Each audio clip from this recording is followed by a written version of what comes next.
This is World History video number 4. In number 4, we're seeing the start of World War II. We've already saw that, and we'll discuss the United States and how it enters World War II. First of all, let's look at Hitler for a little bit. In 1925, Hitler produces his autobiography, Mein Kampf, in which he wants to talk about his beliefs. He believes that non-Aryans, people that are not native to Europe or to Germany, that were not blonde-haired and blue-eyed, that they should be eliminated. So in 1933, when Hitler comes to power in Nazi Germany, a lot of Jews realized they need to leave, and so they began to flee. Anne Frank's family, they leave Germany, okay? Not in 1933, but they soon began to leave, okay? In 1938, Hitler continues to try to eliminate Jews, but this is known as the Night of the Broken Glass. This is when the Nazis, or the SS, the secret police that worked for the Nazis, went around Germany, and any businesses that were owned by Jews, the glass was broken. They went in, they stole what they wanted to out of the shops during this point in time. Jews were rounded up. They were told they had to be in front of their house on a certain night, and they could only bring one suitcase per person. And the Jews then were taken to the ghetto. Now, the ghetto is not what you think it is, okay? An area of blight, okay, and poor area. They were taken to an area where it was fenced in, and this was called the ghetto. So you had a lot of Jewish people who had lived a very nice, luxurious life, and now suddenly they're having to fuss and fight with their own to try to be able to even exist during this point in time. As war breaks out, the Nazis began to use the Jews as labor in concentration camps that they had been sent to. And of course, they began to kill them in what we know to be the Holocaust. And a lot of people didn't have any idea of the Holocaust. The Nazis had built 6 death camps or concentration camps in Poland. Auschwitz is one, and others during this point in time. And of course, the Allies will find them at the end of the World War in 1945. Thousands and thousands of Jews had already been killed, or they died of starvation and hunger, pneumonia, and exposure from the elements, the cold there. And a lot of them were free, what was left. Very, very tragic thing. And of course, what was left of Nazi Germany, those Jews had to face trial in what became known as the Nuremberg trials that took place after World War II during this point in time.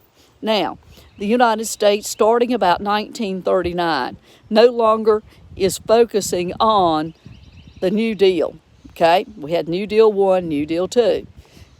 We start to build up for World War II. Franklin D. Roosevelt continues as president, and he tells the American people that the only thing standing between Nazi Germany, a totalitarian regime, and the United States is Britain, and we need to help Britain as much as we can. Well, President decides that we need to be able to sell war materials to Britain. They need our help, and so they had what was known as cash and carry. That meant that the British could come and buy American goods, but they had to pay cash for them, and they had to carry them back home to Britain. We were not going to put them on American ships and send them to Britain.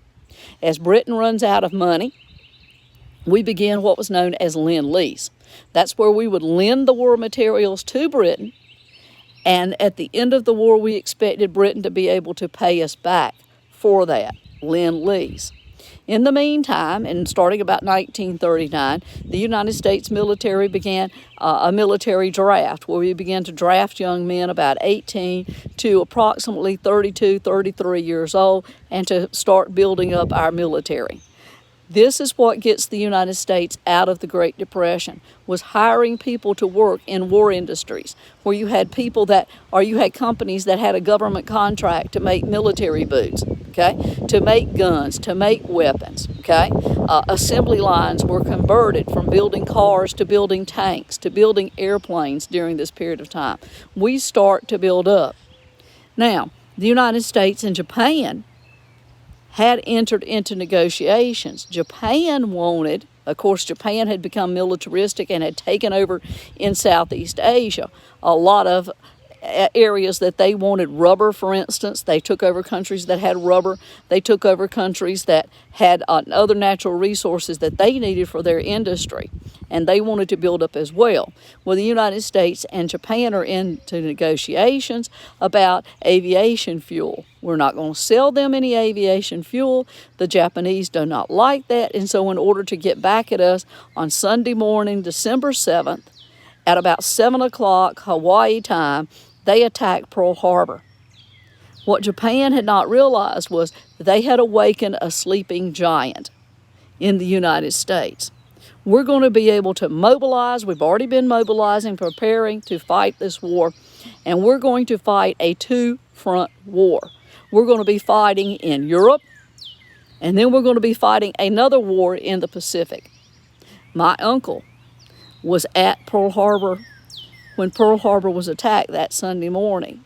His ship got underway and went out of the harbor. They left so that they were not sank. Their ship was not sank by the bombs that the Japanese dropped.